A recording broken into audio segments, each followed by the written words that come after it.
बम गोलों की बरसात से किस देश में मची दहशत, किस देश की राजधानी हुई पानी पानी। सैलाब के आगे इंसान ने कैसे टेके घुटने। शॉकिंग न्यूज देखिए, हैरतअंगेज तस्वीरें।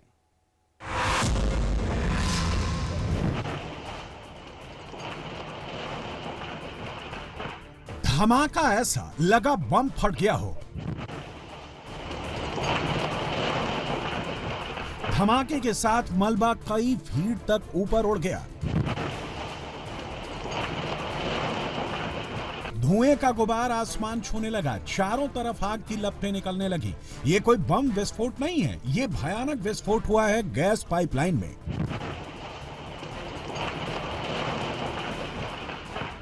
धमाके के बाद अफरा तफरी मच गई। लोग डर से इधर उधर भागने लगे। कुछ लोग बचने के लिए गाड़ियों के पीछे छिप गए। धमाका इतना जबरदस्त था कि आसपास के कई घरों के परखच्चे उड़ गए। हर तरफ मलबा दिखने लगा।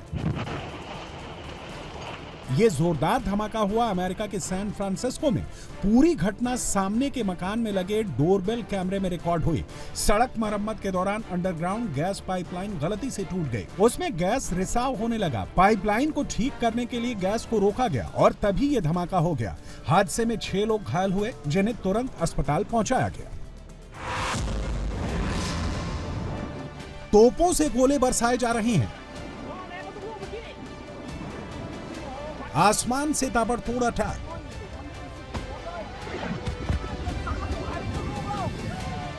बम गोलों की बरसात हो रही है।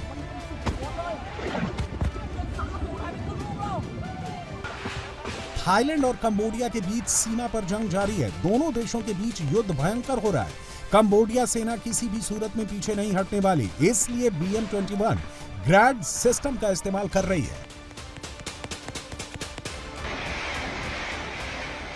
अमेरिका ने सीज फायर कराया, लेकिन काम नहीं आया। शांति समझौता टूट गया। एक बार फिर कंबोडिया और थाईलैंड में संघर्ष भीषण हो गया।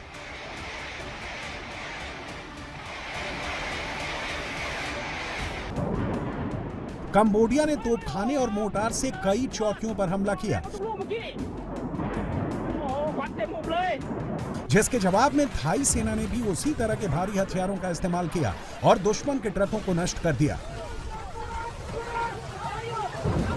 हमलों में थाईलैंड की वजह से 3 सिविलियंस मारे गए, साथ ही 9 सैनिक शहीद हो गए। वहीं कंबोडिया ने भी अपने 9 लोगों की मौत की पुष्टि की है। अमेरिका की राजधानी डूब गई है। लगातार हो रही बारिश से बुरा हाल है। नदियां ओवरफ्लो हो गई हैं। पानी रिहायशी इलाके में घुस गया है। घर, गाड़ियां, गैस स्टेशन सब डूब गए हैं।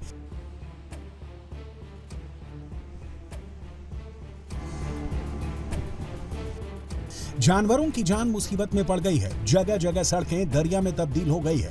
प्रशासन की तरफ से लगातार रेस्क्यू ऑपरेशन चलाया जा रहा है। तेज हवा और लगातार हो रही बारिश की वजह से लोगों के घर की बिजली चली गई है।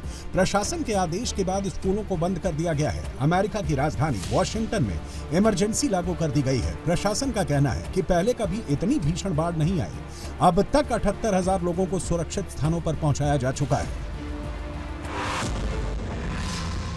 बर्फ की सफेद चादर से पूरा इलाका ढका हुआ है। सड़कें, ट्रैफिक, बिल्डिंग, यहां तक कि पेड़ों पर बर्फ जमी हुई है। सड़कों पर खड़ी गाड़ियां बर्फ से ढकी हुई हैं। हालत यह है कि बर्फ पर गाड़ियों के टायर फिसल रहे हैं। ये तस्वीरें नॉर्थ वेस्ट चीन के झिंजियांग उइगुर इलाके की हैं, जहां भारी बर्फबारी से जनजीवन पूरी तरह से चरमरा गया है। सबसे ज्यादा असर ट्रैफिक पर पड़ा है। यहां इतनी ज्यादा बर्फबारी हुई कि कई गाड़ियां सड़क पर ही फंस गईं। तस्वीरों में एक ऐसी गाड़ी को देखिए। यहां इतनी ज्यादा बर्फबारी हुई कि सड़क पर बर्फ की मोटी परत जम गई। सड़कों पर फिसलन इतनी ज्यादा बढ़ गई कि रोड पर गाड़ियां चलने लायक नहीं रही। जगह जगह ट्रैफिक पुलिस सड़क पर फंसी गाड़ियों को धक्के मारकर हटा रही है। दूसरी तरफ स्नो कटर मशीन से सड़कों को क्लीन किया जा रहा है। बर्फ को हटाया जा रहा है। भारी बर्फबारी के बीच इस गांव की तस्वीरों को देखिए। बर्फबारी से पूरा इलाका ढका हुआ है। यहां तक कि पेड़ों की टहनियों और पत्तों पर भी बर्फ ही बर्फ दिख रहा है। पश्चिमी उत्तर चीन के इस इलाके में करीब 20 सेंटीमीटर बर्फबारी हुई है, जबकि पारा लुढ़ककर -20 डिग्री के आसपास पहुंच गया है। न कार टिक पा रही है और न इंसान। रस्सी के सहारे ये लोग सैलाब का सामना कर रहे हैं, पर सब बेकार साबित हो रहा है। जैसे इस शख्स का बैलेंस बिगड़ा, बाकी भी तेज बहाव में बहने लगे। कुदरत का ये कहर टूटा है इराक के कुर्दिस्तान में। चमचमल, कालार और रान्या शहर भारी बारिश और बाढ़ की चपेट में हैं। तबाही की एक और तस्वीर देखिए। नाले ऐसे लग रहे हैं जैसे नदी बह रही हो। ऊपर से पानी का शोर डरा रहा है। सैलाब की वजह से जगह जगह रास्ते टूट गए हैं, जहां तहां गाड़ियां फंसी हुई हैं। जिन इलाकों से पानी निकल गया है वहां हालात और भी खराब हैं। घर हो या बाहर, हर तरफ कीचड़ ही कीचड़ है।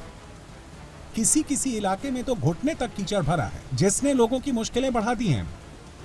बाढ़ बारिश प्रभावित इलाकों में इराकी और कुर्दिश सरकारें राहत में जुट गई हैं। लोगों को जरूरी सामान और बचाव दल भेज रही हैं। 1, 2, 3, 4, 5, 6, 7, 8, 9, 10। ये रूस और जापान के फाइटर जेट हैं। ये किसी एयर शो का दृश्य नहीं है, बल्कि रूस और चीन के खिलाफ शक्ति प्रदर्शन है।